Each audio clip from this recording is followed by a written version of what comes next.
Animation adventures में आपका स्वागत है।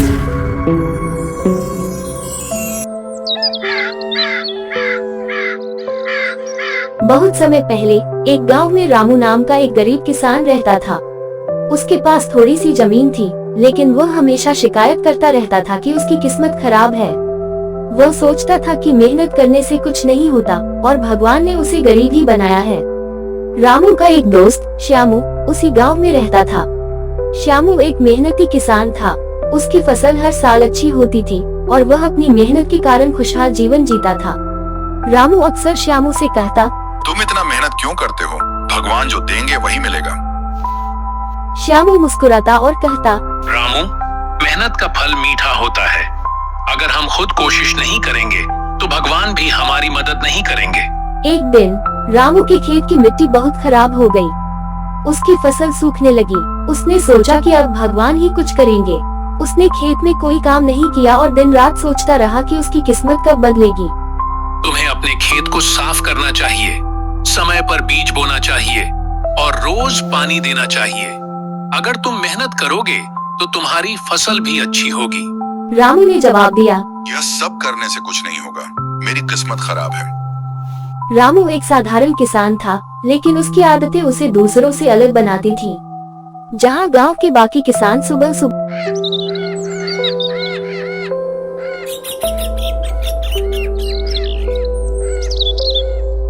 उठकर अपने खेतों में काम करने चले जाते, वहीं रामू देर तक सोता रहता और अपनी मेहनत से बचने के बहाने खोजता। वह अक्सर कहता, मेरी किस्मत ही खराब है। भगवान ने मुझे मेहनत के लिए नहीं बनाया। मैं चाहे जितना भी काम कर लूं, मुझे कभी अच्छा परिणाम नहीं मिलेगा। उसका ये रवैया उसकी आर्थिक स्थिति को खराब कर रहा था। उसके खेत बंजर हो गए थे, घर की छत टपक रही थी और परिवार के पास 2 समय की रोटी जुटाना भी मुश्किल हो रहा था। उसकी पत्नी और बच्चे भी उससे नाराज रहते थे।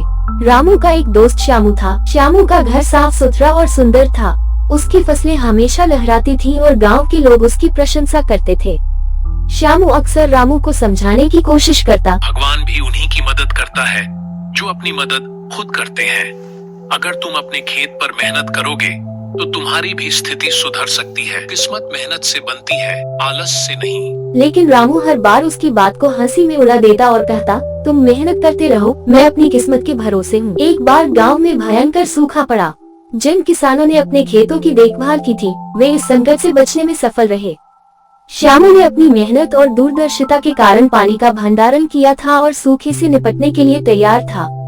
उसकी फसलें थोड़ी प्रभावित हुई, लेकिन वह अपने परिवार का भरण पोषण कर सका। दूसरी ओर रामू के खेत पूरी तरह से बर्बाद हो गए। उसने न तो खेतों की जुताई की थी, न पानी का इंतजाम किया था। उसका परिवार भूख से तड़पने लगा।